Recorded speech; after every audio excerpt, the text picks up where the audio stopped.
आणि मुंबईमध्ये आज लोकल सेवेची सुद्धा रखडपट्टी झाली, त्यामुळे प्रवाशांचे प्रचंड हाल होतात। सलग दुसऱ्या दिवशी लोकलची सेवा कोलमडल्यामुळे प्रवाशांकडून संतप्त प्रतिक्रिया व्यक्त केल्या जातात। रेल्वे प्रशासन सुधारणार तरी कधी, असा सवाल प्रवाशांनी विचारलाय।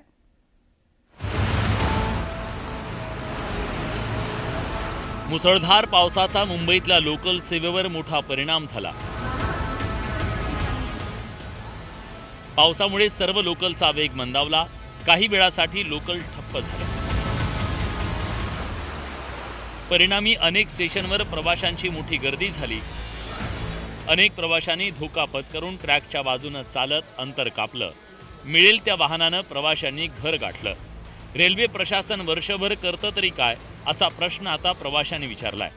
ट्रेन नाहीये तर थांबलोय, आता ट्रेन तर सोडायला पाहिजे ना यांनी। अजून 2 तास ट्रेन सीएसटी वरून सुटणार नाही असं कळतंय। यांना समजलं पाहिजे ना, सरकारला समजलं पाहिजे ना, ट्रेन सोडायला पाहिजे ना। आता एवढी गर्दी झाली तर कशी जाणार लांबची पब्लिक?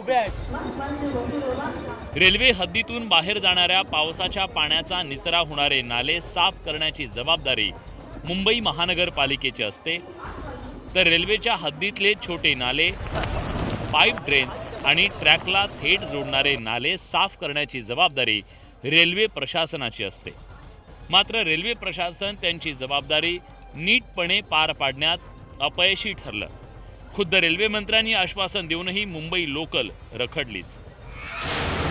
रेल्वे मंत्री अश्विनी वैष्णव यांनी पावसाळ्यात मुंबईत लोकल ट्रेन थांबणार नाही असं वक्तव्य 11 एप्रिल 2025ला मुंबईतल्या पत्रकार परिषदेत केलं। पॉइंट मशीन आणि मायक्रो टनेलिंग यंत्रणेची माहिती वैष्णव यांनी दिली। या तंत्रज्ञानानं ट्रॅकवर पाणी साचलं की लोकल सुरू राहतील असं वैष्णव म्हणाले। पावसाळ्यात लोकल सुरू राहतील असा विश्वास वैष्णव यांनी व्यक्त केला होता।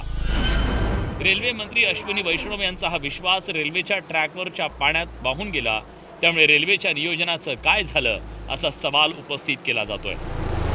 कामावर जायचंय आणि आज 2 वाजल्यावर नाही, सकाळी पहाटे 5 वाजता निघालो मॅडम। अजून सरकार झोपलंय का? रेल्वे मंत्री झोपलाय का? ज्येष्ठ नागरिक लोक चालत येतात कुर्ला स्टेशन पासून, विचार करा। मुंबईतून रेल्वेला भरघोस उत्पन्न मिळतं। ज्या प्रवाशांच्या जीवावर रेल्वेला उत्पन्न मिळतं त्यांना रेल्वे साध्या सुविधाही देऊ शकत नाही। रेल्वेसाठी ही शर्मेची बाब आहे। संतोष गोरे, न्यूज 18 लोकमत, मुंबई।